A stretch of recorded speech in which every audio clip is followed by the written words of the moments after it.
Bonjour, Patricia Blanc, je suis présidente et fondatrice de l'association Imagine for Margot. Margot, c'était ma fille. Margot avait 4 ans lorsque on est parti aux États-Unis avec elle et nous y sommes restés pendant 7 ans. Et donc à notre retour, c'était un peu notre French American Girl qui aimait écrire son prénom non pas AUX mais Margot, O. Margot était une petite fille vraiment sans souci de santé, très enjouée, très active, très sportive, très dynamique. Et puis, du jour au lendemain, elle a commencé à avoir des maux de tête, des vomissements. Aux urgences, elle a attendu de voir 4 médecins.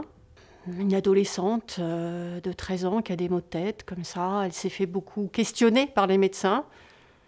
Savoir si on la battait, si elle prenait des drogues. Enfin bon, voilà, des questions, elle m'a dit un peu bizarre, maman, les questions des médecins. Mais ils ne trouvaient rien. Et je leur ai vraiment dit, là, vous savez quoi, je ne sors pas de l'hôpital avec juste de l'Advil, il y a quelque chose qui ne va pas. Et ils m'ont regardé, ils m'ont dit, puisque vous insistez, madame, on va faire un scanner. Et quand j'ai vu la personne qui faisait le scanner partir avec les images en courant, voir le médecin, c'est vrai que là, le monde a commencé un petit peu à s'effondrer autour de moi. Parce que là, j'ai su que ce que j'avais en moi en tant que mère qui me disait il y a quelque chose qui ne va pas, c'est pas juste des simples maux de tête, commençait à se concrétiser. Et là, c'est l'attente, comme dans beaucoup de moments au cours de cette maladie et de ce combat, l'attente à l'hôpital. On attend 10 jours pour avoir les résultats de la biopsie. Et puis, c'est là que... on nous demande de venir avec mon mari dans le bureau du médecin.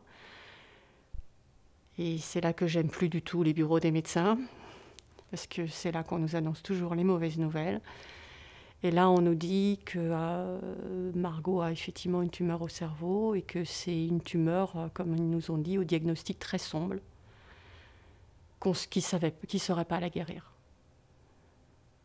Et je dis, mais vous ne savez pas la guérir, il y a des traitements, Et là, on me répond, non, madame, pour ce type de tumeur, on n'a pas de traitement possible.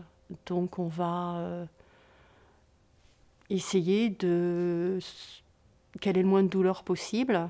On va quand même essayer une chimiothérapie pour essayer de réduire la tumeur. Et là, je me suis évanouie. C'était juste... inentendable pour une maman d'entendre ça. Je pense qu'on ne réalise pas, c'est irréel, une tumeur au cerveau. D'ailleurs, Margot elle-même m'a regardée et m'a dit « Maman, tu meurs, ça veut dire que je vais mourir ». Donc voilà, le monde s'effondre autour de soi, mais je crois que je réalisais même pas ce qui allait advenir après. À ce moment-là. Pendant que Margot était malade, comme on nous a dit tout de suite qu'on ne pourrait pas la guérir, on a quand même été toujours dans le combat. On s'est dit, c'est juste pas possible. C'est pas possible que des enfants aient des cancers, que notre ado ait un cancer. Et c'est pas possible qu'on n'arrive pas à la guérir. Donc, on a été vraiment à l'accompagner, à essayer de trouver des solutions. On revenait des États-Unis, où on avait vécu pendant 7 ans, on avait des contacts encore là-bas. On s'est dit, ok, en France, ils ne savent pas la guérir, mais peut-être qu'ailleurs, ils savent la guérir. Donc on a passé des nuits, des heures entières sur Internet pour essayer de trouver des solutions possibles, et on n'en avait pas. On n'en avait pas pour son type de tumeur, et on n'en avait pas parce que Margot étant une adolescente, il n'y avait même pas d'essais cliniques qui, en fait, sont réservés à des adultes. Et donc, ne serait-ce qu'un essai clinique pour nous donner de l'espoir. Et Margot, pendant 16 mois, a eu un combat difficile, compliqué, mais elle a toujours gardé le sourire, elle a toujours été hyper courageuse. Et en fait, pendant son combat, elle avait elle-même fait une collecte de fonds pour aider la recherche.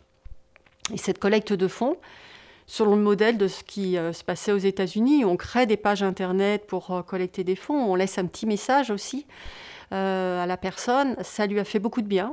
Ça lui a fait beaucoup de bien parce qu'il y avait de nombreux messages pour elle, qu'elle continue à se battre. Et puis ça a donné beaucoup d'argent, 100 000 euros du haut de ses 14 ans, c'était quand même énorme. Et on a pu aussi découvrir que, elle voulait aider les autres, qu'ensuite, en discutant avec ses médecins, on pouvait donner ces fonds à un projet de recherche déterminé.